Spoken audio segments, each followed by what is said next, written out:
The final one is al-asa.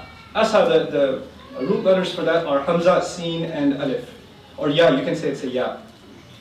And this is regret, really. Regret or sadness over an opportunity that was lost. Or an opportunity that was, I could have done that. Oh, I didn't do it.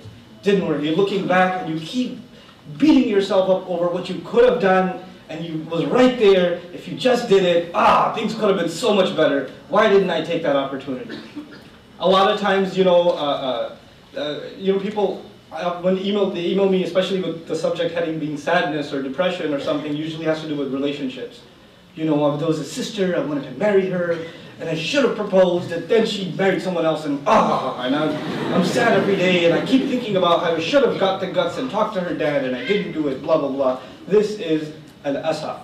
But it's also a kind of sadness that's not just on opportunities lost, but it's also a kind of sadness that expresses when you did something bad in your past, and you feel like that bad deed you did, whatever it is, don't tell me, whatever it is going to affect negatively everything you do in your future.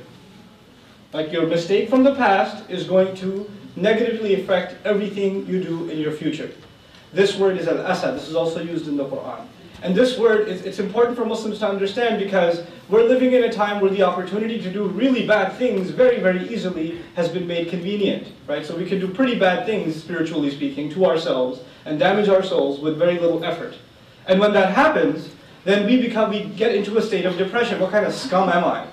To the world, where the world thinks I'm Muslim, but look at me on the inside, look at the kinds of stuff I'm up to, how can I even live with myself? And there's this regret over what you've committed in the past, and what most people do when they don't know how to deal with this, is they look at their past mistake, and they define themselves with their past mistake.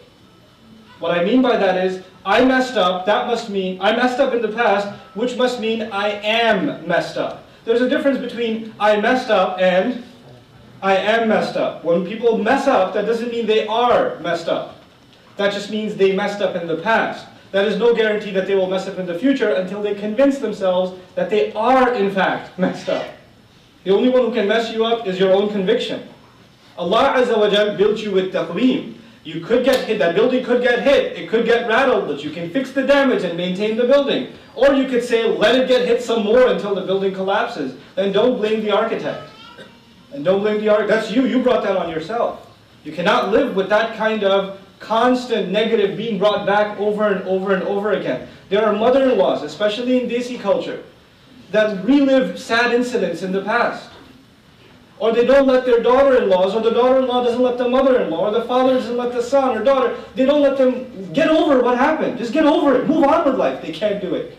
They have to bring it up. It happened 20 years ago. Let it go. No. You did not get married with our permission, therefore, it just makes me sad. But it's over. You cried about this for 3 weeks already. Remember all those tears? Remember all those dishes you broke? We did that already. Now I have children, and those children are going to get married. And you're still not coming to the wedding because of what happened for that like 30 years ago. You're making yourself miserable, people around you miserable because of asa, because you can't let go of the past. And you're letting it cloud the rest of your future. Allah Azza wa Jalla did not want us to have a heavy life or to have a heart filled with sadness. Actually, one of the descriptions of a heart that's full of iman, a beautiful description in the Quran is qalbun salim. Qalbun salim, so beautiful. The word salim in the Arabic, one of its meanings? Healthy. One of the meanings of salim is healthy.